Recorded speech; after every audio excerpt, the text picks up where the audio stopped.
कैसे रखना चाहिए? हाँ बहुत प्रश्न है। हाँ हाँ, सभी प्रश्नों का जवाब। एक माता है, उम्र 65 है, 20 साल से नींद नहीं आती है, नींद की गोली खाती है, उपाय बताइए। बहुत सरल बात है। सामान्यतया कोई भी शरीर में कैल्शियम का लेवल नॉर्मल से जब नीचे होता है तो नींद नहीं आती है। अगर इसके शरीर में नॉर्मल लेवल से ऊपर कैल्शियम हम लाने की कोशिश करें तो अपने आप ठीक हो जाता है। तो कैल्शियम को ऊपर लाने का बहुत ही सिंपल तरीका है। एक तो सुबह में मौसमी और संतरे का फल हमें खाना चाहिए, जूस नहीं। 30 साल के बाद में हमारे शरीर को एजिंग फैक्टर टच होता है और एजिंग फैक्टर में हमारे शरीर में से कैल्शियम ड्रेन आउट होना शुरू होता है, इसलिए हमारे शरीर में बुढ़ापा आता है। इसको अगर हमें रोकना है तो आहार में हमें कैल्शियम तो मिलता ही है, लेकिन क्योंकि हमारा शरीर कैल्शियम को होल्ड नहीं कर पाता है इसलिए ड्रेन आउट हो जाता है।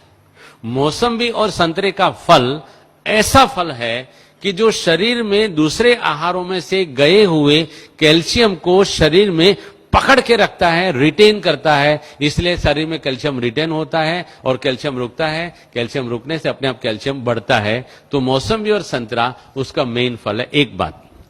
दूसरी बात, भोजन के बाद तिल और जीरा, सफेद तिल और काला तिल आता है और जीरा आता है, इसमें रिच कैल्शियम है। और भोजन के बाद हम एक एक चम्मच तिल और जीरा रोजाना अगर नियम से खाते हैं तो आपको कहां भी कैल्शियम ढूंढने जाने की जरूरत नहीं है। कच्चा कभी भी ये तेल वाली जो भी चीज है अगर भून लिया तो तेल उसका बेकार हो जाता है। ऑन द कॉन्ट्ररी, अगर कच्चा तिल आप खाओगे तो आपके हार्ट को फायदा करेगा। अगर सेका हुआ तेल खाओगे, भुना हुआ तेल खाओगे तो आपके हार्ट को वो डैमेज करता है। तो तिल और जीरा भोजन के बाद खाना है। यहां ही हमारे लगभग शांतिवन या पांडव भवन से एक भाई साहब मेरे पास आए थे, उनकी 72 इयर्स की उम्र थी। वो मुझे मिलने आए थे और आकर के मुझे नमस्ते किया था, डॉक्टर साहब आप रियल में डॉक्टर साहब हो। मैंने बोला क्या बात है भाई साहब, उनका नाम मैं सच्ची में भूल गया हूं। उन्होंने बताया कि मुझे काफी 13-14 सालों से मेरे जोड़ों में दर्द होता था और आपका मैंने कैसेट सुना और कैसेट में आपने करी पत्ता के बारे में बहुत बताया है, तो मैंने रोज का 150 ग्राम करी पत्ता 2 महीने तक खाया।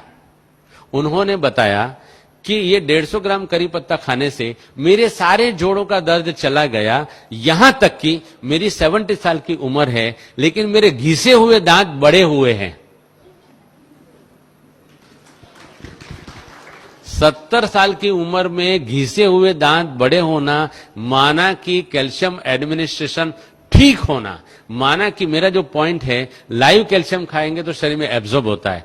दूसरा एक बेसिक साइंटिफिक पॉइंट है, हम सुबह में 10 बजे से पहले और शाम को 5 बजे के बाद 20 से 25 मिनट अगर धूप में बैठते हैं तो धूप में बैठने से हमारी पैराथायरॉयड ग्लैंड एक्टिव होती है और पैराथायरॉयड ग्लैंड जो हार्मोन शरीर में पैदा करती है और छोड़ती है, उन्हीं हार्मोन से हमारे शरीर में विटामिन डी जनरेट होता है।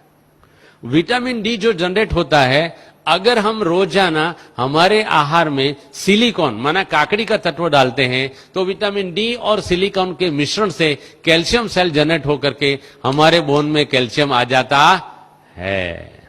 इसलिए सुबह धूप में और शाम को 20 मिनट धूप में बैठना चाहिए।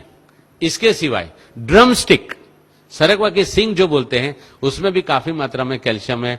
फूल गोभी के पत्तों में काफी मात्रा में कैल्शियम है। हर एक पत्तों में कैल्शियम बहुत मात्रा में है। इनको जैसे जैसे मैंने ढंग से समझाया उस तरीके से खा सकते हैं। यहां भी अगर कैल्शियम का प्रॉब्लम है तो काफी मात्रा में हमारे पास करी पत्ता पैदा होता है। करी पत्ता की चटनी बना के आटे में गौंद के अगर उसकी रोटी बना के सबको अगर दी जाए तो कैल्शियम का प्रॉब्लम अपने आप सॉल्व हो जाता है। फूल गोभी के पत्ते, सींग पत्ता नहीं, सींग पत्ता कड़वा होता है। कड़वा कोई भी चीज शरीर में आर्थराइटिस क्रिएट करता है, इसलिए सींग पत्ता नहीं खाना है, करी पत्ता खाना है। फूल गोभी का पत्ता अच्छी तरह से धो करके, यार हमारे यहां ही फूल गोभी के कुछ पौधे लगाए जाए और उसको